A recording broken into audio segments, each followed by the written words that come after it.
apa sih yang merupakan mubtada? Yang merupakan mubtada yaitu amil maknawi ibtida. Apa itu ngamil maknawi ibtida? Kalau di ilmu nahwu itu dijelaskan huwa ma la yunzuru bil aini wa la yutalaffazu bil lisani bal yutraku bil qalbi faqad. Freaky girl under the sheets. But you love when things start slowing down. I know you got me, baby.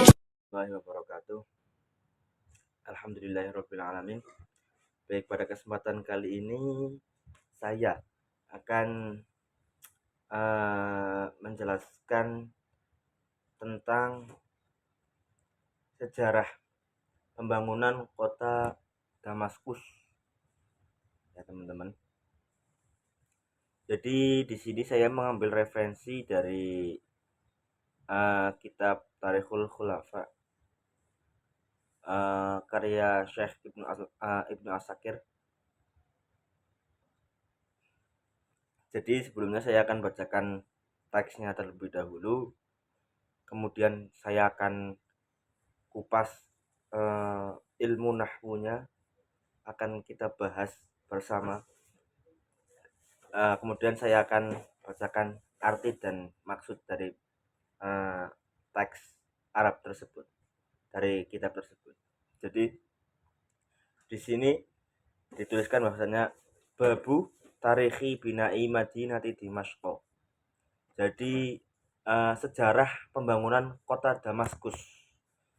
Wa ma'rifati man banaha, dan pengetahuan tentang siapa yang membangun kota Damaskus.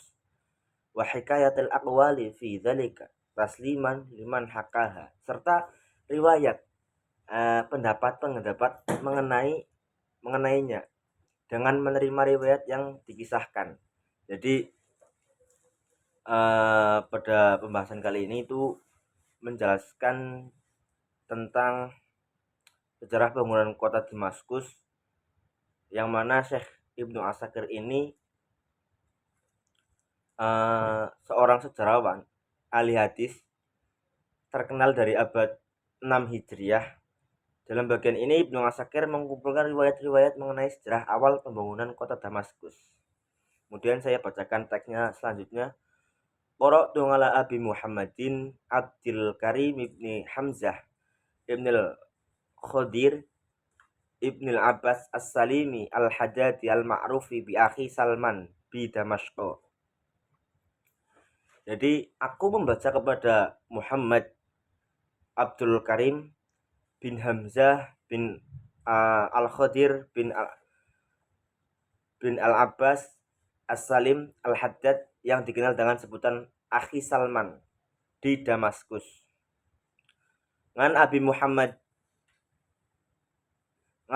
Muhammadin Abdul Aziz ibni Ahmad ibni Muhammad Tamimi, dari Abu Muhammad Abdul Aziz ibnu Ahmad bin Muhammad At-Tamimi.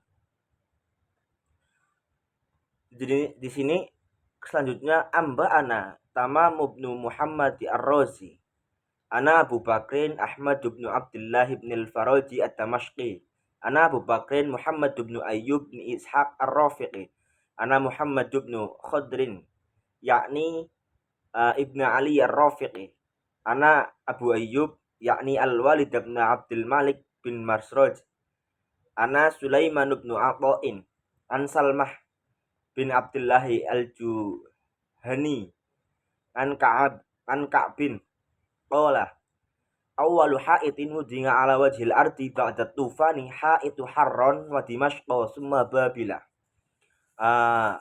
Di sini lanjut arti tadi ya.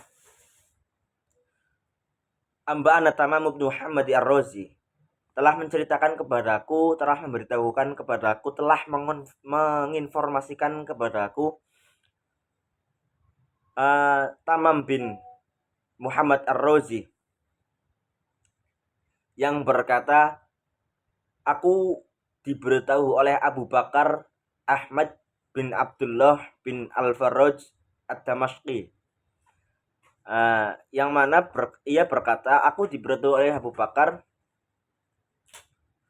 Aku diberitahu oleh Muhammad bin Khadir, yakni Ibnu Ar-Rafiqi, yang berkata, aku diberitahu oleh Abu Wahab, yakni Al-Walid bin Abdul Malik bin Masraj, yang berkata, aku diberitahu oleh Sulaiman bin Atha dari Salmah bin Abdullah Al-Juhani dari Ka'ab, yang berkata, awwalu ha'itin wudi'a wajhil ardi ba'da tufani, awwalu ha'itin wudi'a ala wajhil ardi, tembok pertama kali yang didirikan di bumi ini, di muka bumi, ba'da tufani, setelah terjadi banjir besar, yang mana banjir ini itu merujuk pada peristiwa Nabi Nuh alaihi salatu wassalam. Setelah banjir terjadi, itu Harron wa Dimashq summa Babil, yaitu tembok Harron, kemudian tembok Damaskus, kemudian tembok Babil. Jadi sebelum saya jelaskan, begitu ya kurang lebih artinya ya teman-teman. Saya akan kuak ilmu nahwiyah terdapat di dalamnya, kaidah nahwiyah terdapat di teks ini. Bismillahirrahmanirrahim. Babu tarikhi bina'i Madinati Dimashq. Babu di sini menjadi khobar dari mubtada yang dikira-kirakannya itu lafal hadza. Kalau di ngirob itu babu. Kalau di ngirob itu hadza babu tarikhi bina'i Madinati Dimashq. Seperti itu. Jadi kalau di ngirob harfu tambihin da ismun isyaratun mabniun ala fathin fi mahalli raf'in mubtadaun. Babu khabarun mubtada'i wa alamatur raf'ihi dhammatun dhahiratun fi akhirih. Nah, babu ini kalimat isim, tandanya itu dhammah. Tanda kalimat isim, tandanya itu tanwin, tandanya itu tanwin. Kenapa tanwinnya tidak tampak? Karena dimudhofkan kepada lafal tarikhi. Jadi tanwinnya tidak dinampakkan. Kemudian babu ini i'rabnya rofa karena menjadi khobar dari mubtada yang dikira-kira itu tadi yang saya sebutkan. Kemudian babu mudhof, tarikhi mudhof ilaih dari babu, hukum dari mudhof ilaih yaitu mabni majrur, pasti jar, entah itu jarnya menggunakan kasroh ya ataupun membuang nun, seperti itu. Ataupun fathah. Kemudian bina'i juga menjadi mudhof ilaih dari lafal tarikhi. Bina'i i'rabnya jar, jarnya menggunakan kasroh karena menjadi mudhof ilaih dari lafal tarikhi. Kemudian madinati menjadi mudhof ilaih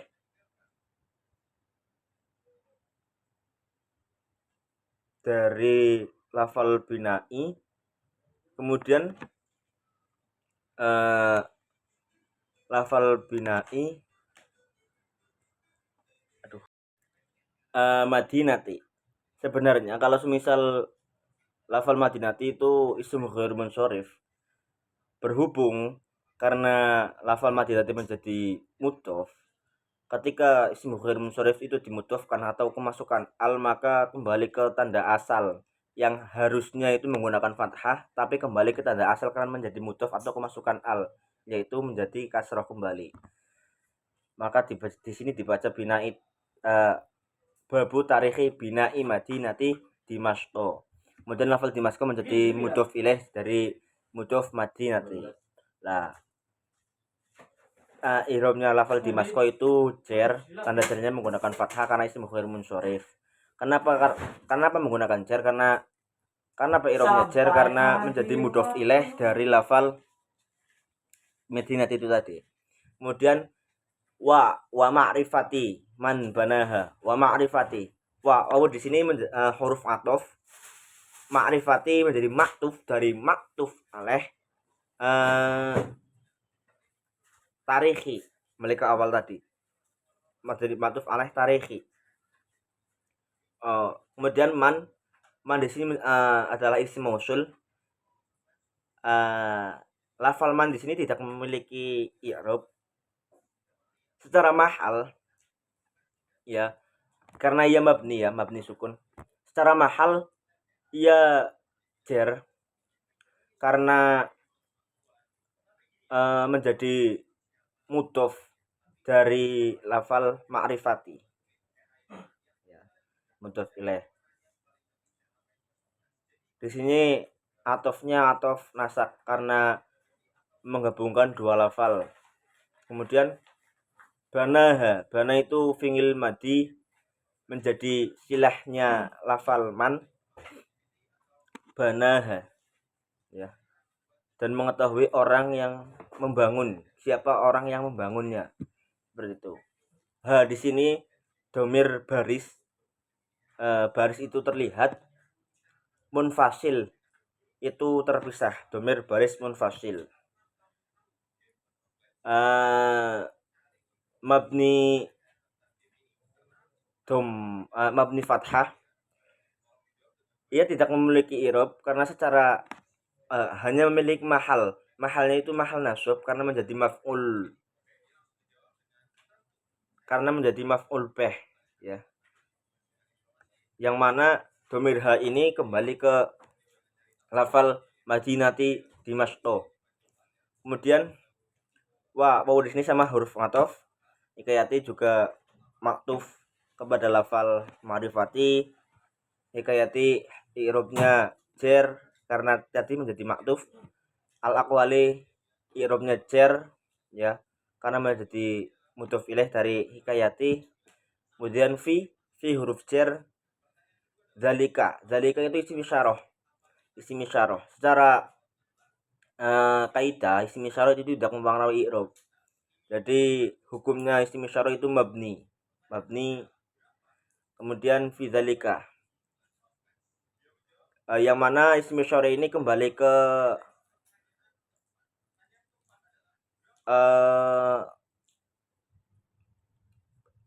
kota Damaskus, di Madinati Dimashq, itu kembali ke lafal Madinati Dimashq. Kemudian tasliman itu i'rabnya nasab. Kenapa i'rabnya kenapa nasab? Karena menjadi maf'ul mutlak ya. Tanda nasabnya menggunakan fathah karena isim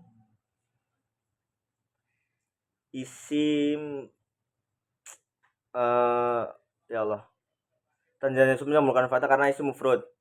Nah, lafal tasliman ini sighotnya itu masdar, yang mana madinya itu berupa lafal sallama yusallimu tasliman, seperti itu.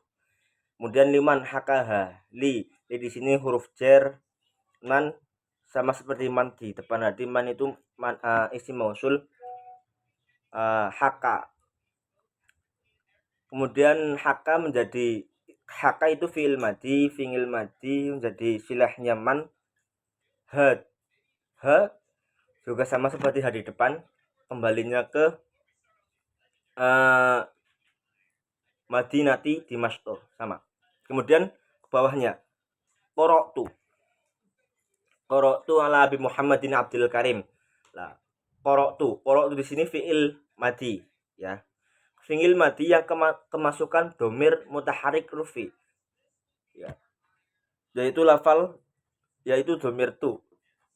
Lafal huruf tu itu tadi, itu domir mutaharik rufi. Ketika fi'il madi kemasukan domir mutaharik rufi, maka huruf akhirnya itu disukun, seperti itu. Qara'tu, aku membaca, seperti itu ya. Kemudian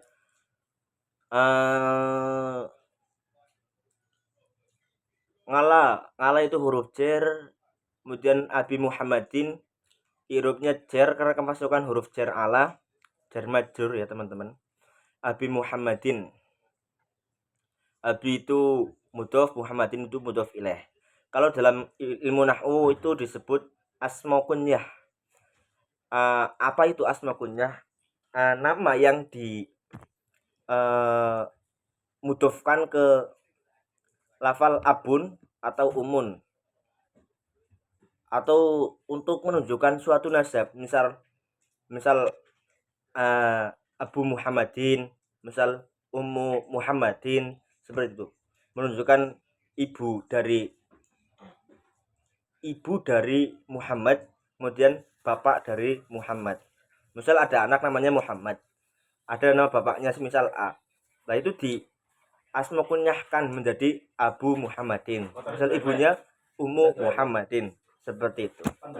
Kemudian Abdul Karim di sini menjadi badal dari Abi Muhammadin, dari mubdal Abi Muhammadin. Kemudian Ibni Hamzah itu menjadi sifat atau menjadi naat dari man'ud Abi Muhammadin atau Abdul Karim bisa. Ibni itu i'rabnya jar karena menjadi nangat dari man'ud Abdul Karim. Ibni mudhof Hamzah mudhofun ilaih, ya.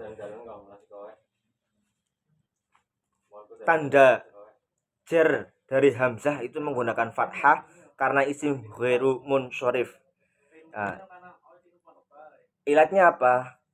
Ya, karena isim alam, menunjukkan nama Hamzah. Namanya alam ajam, nama selain dari bangsa Arab. Kemudian bin Ibni Al-Khudri, Ibni Abbas, As-Salim sama jadi nangat. Kemudian saya kira itu maklum ya teman-teman. Kemudian saya lanjut ke lafal amba'ana, ya, amba'ana. Lafal amba'ana itu fi'il madhi. Amba'ana telah menceritakan kepadaku, telah menginformasikan kepadaku. Amba'ana itu fi'il madhi. Faidah itu masuknya ke fi'il sulasi mazid fih, mengikuti wazan af'ala, amba'a, yang mana faidahnya itu muta'addi, kata kerja transitif yang mana membutuhkan objek. Amba'ana telah menceritakan kepadaku. Kemudian di sini merupakan domir baris munfasil yang terpisah,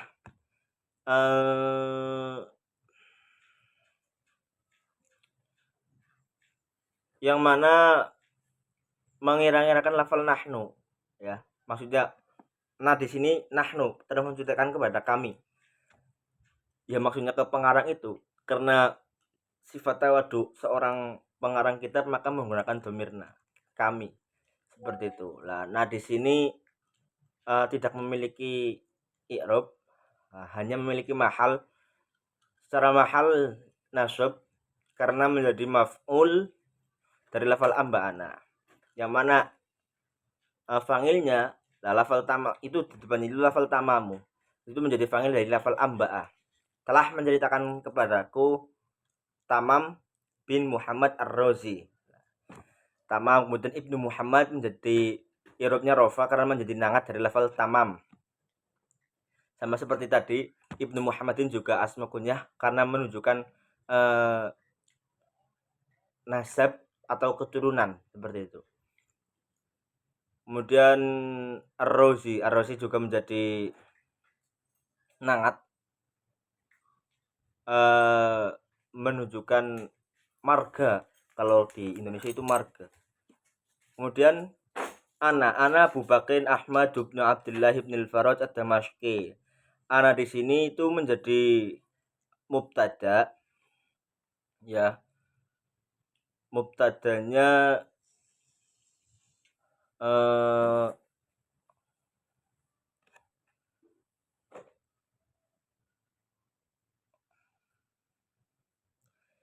mubtada isim domir, seperti itu, yang mana diawali dengan huruf ana itu tadi kan, ana huwa huma hum hiya huma huna ana anta antuma antum anti antuma antunna ana nahnu itu mubtada isim domir.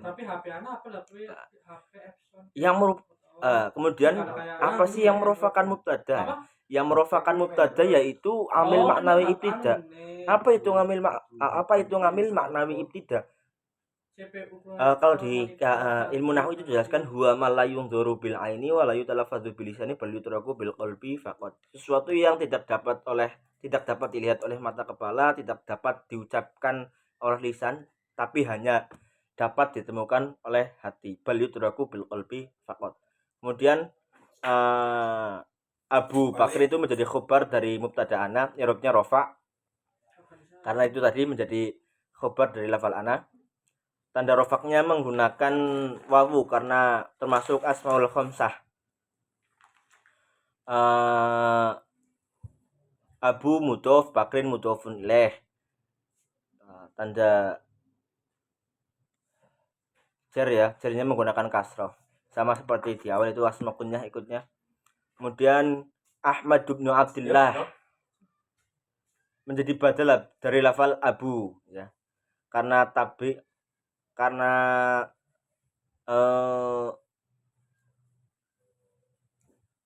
merupakan salah satu karena tabi' lil marfu ya, badal termasuk tabi' lil marfu. Kemudian menjadi badal dari mubdal minhu Abu Bakrin Abdullah ibni Faraj ibni menjadi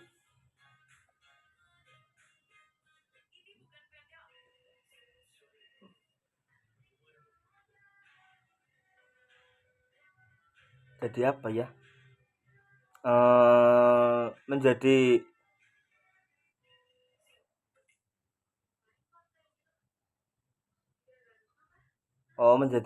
nangat dari level Abdullah, menjadi nangat dari level Abdullah itu tadi Al-Farad Ad-Dimashqi itu menjadi maktuf, menjadi nangat yang mana maktufnya itu kembali ke Ahmad bin Abdullah. Oke. Seperti itu. Kemudian lafal ana Abu Bakrin Muhammad bin Ayyub bin Ishaq al-Raqi sama saja. Kemudian yang berbeda itu lafal yang lain. Qola ya, qola. Qola merupakan fi'il madhi mabni maklum ya teman-teman. Lah, lafal qola aslinya itu lafal qawala, yang mana ketika karena melalui proses pengiklalan yang mana dalam kaidah satu ilal itu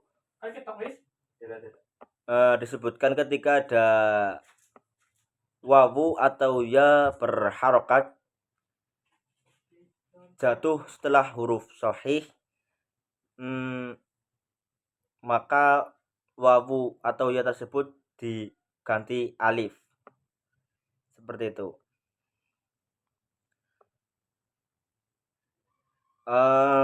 Contohnya lafal qola. Qola itu aslinya qawala. Kalau di ilal itu qola asluhu qawala ala wasni fa'ala wa ilaluhu qulibatil wawu alifan litaharrukiha ba'da fathatin fasara qola. Seperti itu teman-teman. Karena wawu atau ya yang berharokat jatuh setelah huruf yang berharokat fathah itu di kualitas satu. Maaf saya lupa. Kalau jatuh setelah huruf sahih yang mati itu apa namanya, lafal kaidah kedua dari ilal ya, mungkin itu ya yang dapat saya jelaskan dari kaidah ilmu nahwunya. Kurang lebihnya mohon maaf. Kemudian saya lanjut ke penjelasan. Jadi maksud dari pesan, maksud dari teks tersebut yaitu riwayat yang disampaikan melalui rantai perawi ini yang tadi qara'tu ala Abi Muhammadin, itu mengutip pernyataan dari Ka'ab al-Ahbar, yang mana Ka'ab al-Ahbar ini seorang tabi'in yang dikenal dengan pengetahuannya tentang tradisi Yahudi dan Islam. Yang menurut Ka'ab, setelah peristiwa banjir besar seperti yang saya jelaskan di awal itu tadi, yang mana merujuk pada peristiwa Nabi Nuh alaihi salatu wasalam, tembok pertama yang dibangun di muka bumi adalah tembok kota Harran, kemudian Damaskus, setelah itu kemudian Babil. Pernyataan ini mencerminkan pandangan umat manusia, umat Islam khususnya, bahwasannya Damaskus dalam konteks ini dianggap sebagai salah satu kota tertua yang dibangun kembali setelah peristiwa besar yang melanda umat manusia. Damaskus adalah salah satu kota tertua yang terus dihuni di dunia dengan sejarah yang membentang lebih dari 4.000 tahun. 4.000 tahun, bayangkan teman-teman. 4.000 tahun itu bukan waktu yang singkat, bukan waktu yang sebentar. Kita menunggu 1 tahun saja, dari 2025 sampai 2026 semisal, itu lama banget teman-teman. Apalagi 4.000 tahun. Kemudian kota ini telah menjadi pusat kebudayaan, perdagangan, dan ilmu agama di kawasan Timur Tengah. Riwayat yang dikutip oleh Ibnu Asakir menunjukkan betapa pentingnya Damaskus dalam narasi sejarah dan spiritual Islam setelah masyarakat lainnya. Ya seperti itu. Kita sebagai seorang muslim hendaknya kita tahu akan sejarah